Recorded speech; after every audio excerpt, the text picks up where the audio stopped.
L'objectif du synode, selon moi, c'est de permettre déjà que les chrétiens se retrouvent dans une seule famille et qu'ils parlent.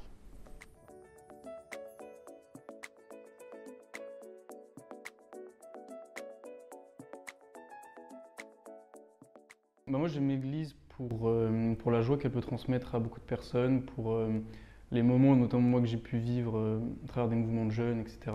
Pourquoi j'aime l'Église? Je pense que j'aime l'Église parce que ça fait partie de ma vie depuis que je suis née. C'est un peu comme Obélix, je suis tombée dedans quand j'étais petite. De tradition familiale, c'est devenu une adhésion. L'Église est le sacrement du salut, comme on le dit, et elle œuvre pour le salut de l'homme, le salut intégral du corps et de l'âme. Au début, je voyais plus ça comme une contrainte, le fait notamment de peut-être d'aller à la messe le dimanche matin, de me lever, tout ça. Et au fur et à mesure, ça a été de moins en moins une contrainte, mais peut-être plus un moment que je partage avec mes parents à la messe. Je pense que j'y trouve de la sérénité, que je trouve parfois pas toujours ailleurs, que c'est aussi reposant d'aller à la messe 1 heure par semaine. Pendant 1 heure, je peux méditer, je peux prier avec d'autres, et puis me retrouver et retrouver Dieu et la parole de Dieu. Si on considère l'histoire de l'Église, on voit que bon, il y a eu des erreurs.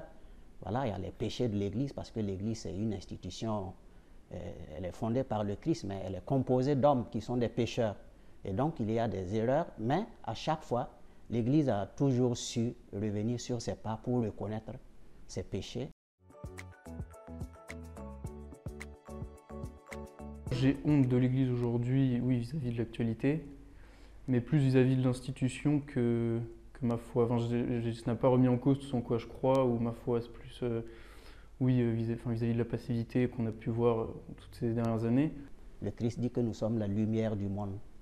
Bon, mais ce n'est pas toujours le cas. Et puis, bon,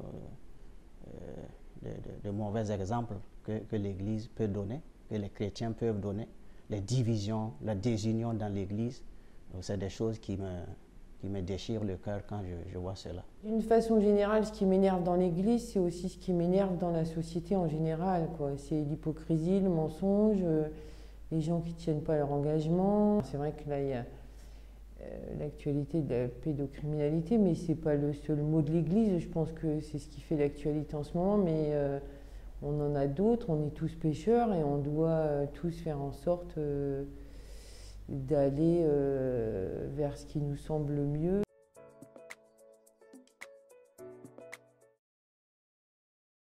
L'Église ne sombre pas, donc elle tient le coup, elle marche et elle continue de faire son travail, sa mission, et elle le fera jusqu'à ce que le Christ revienne, comme il nous l'a promis.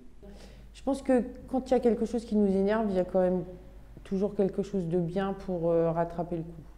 Alors moi, ce qui me fait espérer, c'est de voir quand même tous les gens qui œuvrent pour elle, de voir tout ce que les gens sont prêts à faire au nom du Christ.